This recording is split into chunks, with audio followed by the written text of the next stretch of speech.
السلام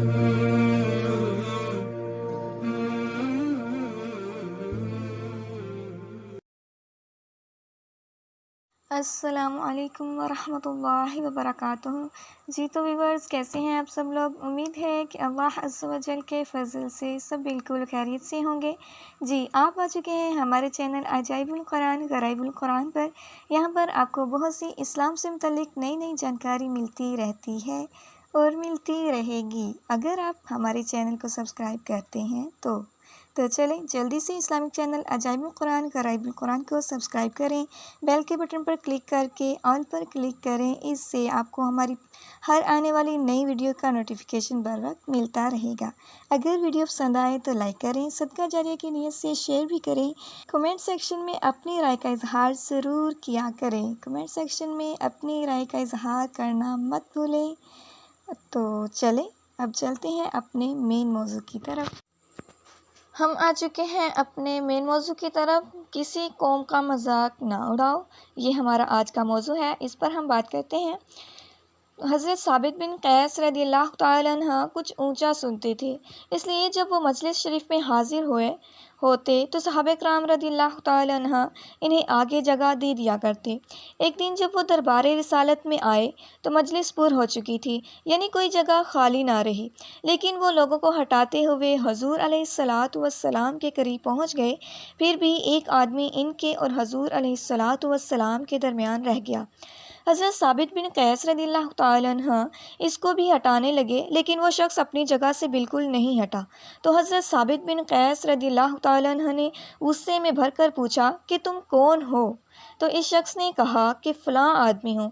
یہ سن کر حضرت ثابت بن قیس رضی اللہ تعالیٰ عنہ نے حقارت کے لہجے میں کہا کہ اچھا تو فلاں عورت کا لڑکا ہے۔ یہ سن کر اس شخص نے شرمندہ ہو کر سر جھکا لیا اور اس کو بڑی تکلیف ہوئی۔ اس موقع پر یہ آیت نازل ہوئی جس کا ترجمہ ملاحظہ فرمائیں۔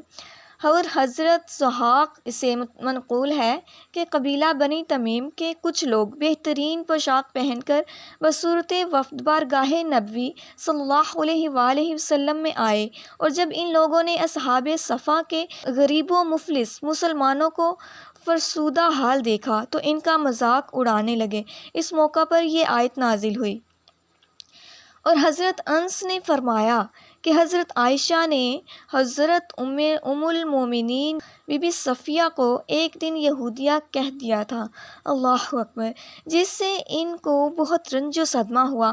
جب حضور علیہ الصلاۃ والسلام کو معلوم ہوا تو حضرت بی بی عائشہ رضی اللہ تعالیٰ عنہ پر بہت زیادہ خفگی کا اظہار کیا اور حضرت بی بی صفیہ کی دلجوئی کے لیے فرمایا کہ تم ایک نبی حضرت موسیٰ علیہ السلام کی اولاد میں ہو، اور تمہارے چچاؤں میں بھی ایک نبی حضرت ہارون علیہ السلام ہیں، اور تم ایک نبی صلی اللہ علیہ وآلہ وسلم کی بیوی بھی ہو، یعنی میری بیوی ہو۔ اس موقع پر ان آیات کا نزول ہوا، یا ایھا الذین آمنوا لا یسخر قوم من قوم عسیٰ ان یکونوا خیرا منہم ولا نساء من نساء عسیٰ ان یکن خیرا منہن ولا تلمزوا انفسکم ولا تنابزوا بالالقاب بئس الاسم الفسوق بعد الایمان ومن لم یتب فاولئک هم الظالمون۔ اے ایمان والو، نہ مرد مردوں کا مذاق بنا کر ہنسیں، عجب نہیں کہ وہ ان ہنسی اڑانے والوں سے بہتر ہوں، اور نہ عورتیں عورتوں کا مذاق بنا کر ہنسیں، کیونکہ کچھ بعید نہیں کہ وہ ان ہنسنے والیوں سے بہتر ہوں۔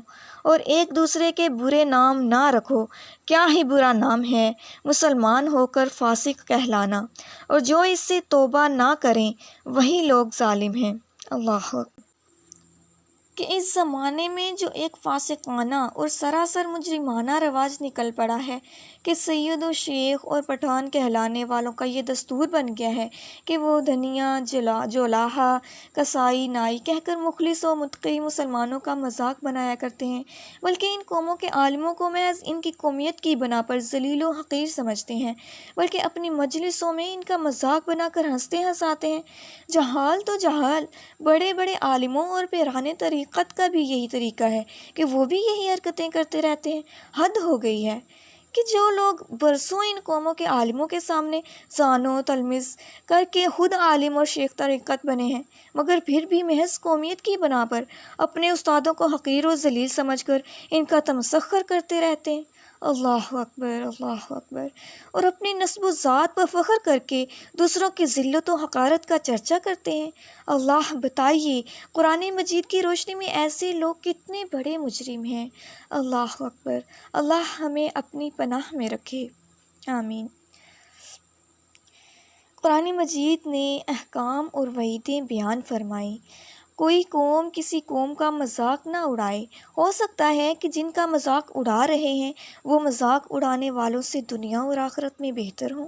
بے شک مسلمانوں کے لیے جائز نہیں کہ ایک دوسرے پر طعنہ زنی کریں۔ مسلمانوں پر حرام ہے کہ ایک دوسرے کے لیے برے برے نام رکھیں۔ جو ایسا کرے وہ مسلمان ہو کر فاسق ہے۔ اللہ اکبر، کتنا برا ورڈ ہے، کتنا برا لفظ۔ اللہ ہمیں اپنے حفظ و امان میں رکھے اور ہمیں اپنی زبان کی، اپنے دل و دماغ کی حفاظت کرنے کی توفیق عطا فرمائے۔ اور جو اپنی ان حرکتوں سے توبہ نہ کرے وہ ظالم ہے۔ حضرت ابن عباس رضی اللہ تعالیٰ عنہ نے فرمایا کہ اگر کوئی گناہگار مسلمان اپنے گناہ سے توبہ کرے تو توبہ کے بعد اس کو اس گناہ سے عاد دلانا بھی اس ممانعت میں داخل ہے۔ اسی طرح کسی مسلمان کو کتا، گدھا، اللہ اکبر، اللہ اکبر کہہ دینا بھی ممنوع ہے، یا کسی مسلمان کو ایسے نام یا لقب سے یاد کرنا جس میں اس کی برائی ظاہر ہوتی ہو یا اس کو ناگواری ہوتی ہو، یہ ساری صورتیں بھی اسی ممانعت میں داخل ہیں۔ اللہ اکبر۔ اور حضرت عبداللہ بن مسعود صحابی رضی اللہ تعالیٰ عنہ نے فرمایا کہ اگر میں کسی کو حقیر سمجھ کر اس کا مذاق بناؤں تو مجھے ڈر لگتا ہے کہ کہیں اللہ تعالیٰ مجھے کتا نہ بنا دے۔ اللہ اکبر، لا الہ الا اللہ محمد الرسول اللہ۔ اللہ تعالیٰ ہمیں اپنے امان میں رکھے۔ کہتے ہیں زبان کا وزن بہت ہلکا ہوتا ہے، لیکن اسے سنبھال پانا ہر ایک کے بس کی بات نہیں ہوتی، اور جو اسے سنبھال لیتا ہے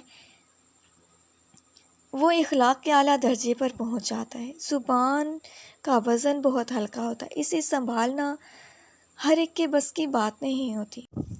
قرآن کریم کی ان چمکتی ہوئی آیتوں کو بغور سنیے اور عبرت حاصل کیجیے۔ اور ایک اور بہت ہی ایک ضروری بات آپ کو بتانا چاہوں گی کہ دیکھیں، کسی گناہ کی معافی اس وقت ہوتی ہے جب تک ہمیں اس چیز کا، اس بات کا علم نہیں۔ اس وقت تک اگر ہمیں کوئی بات کا علم نہیں، ہم وہ حرکت کرتے ہیں، وہ غلطی کرتے ہیں تو اس کی معافی ہے۔ اگر علم آپ کے پاس آ چکا ہے، آپ جانتے ہیں کہ اس بات کا، اس گناہ کی کیا سزا ہو سکتی ہے، آپ جانتے ہیں، اور جانتے ہوئے آپ وہ غلطی کرتے ہیں، تو اللہ اکبر، اس کا کفارہ ہے، اس کی معافی نہیں ہے، اس کا کفارہ ادا کرنا پڑے گا، ہر حال میں ادا کرنا ہوگا۔ اللہ اکبر۔ اللہ عز و جل سے دعا ہے کہ اللہ تعالی ہمیں اپنے حفظ و امان میں رکھے اور اپنے نفس کی، اپنی زبان کی، اپنے دل و دماغ کی حفاظت کرنے کی توفیق عطا فرمائے۔ اللہ اکبر۔ وآخر دعوانا ان الحمد للہ رب العالمین وما علینا الا البلاغ۔ رقت عینای شوقا ولطیبة ذرفت عشقا فأتيت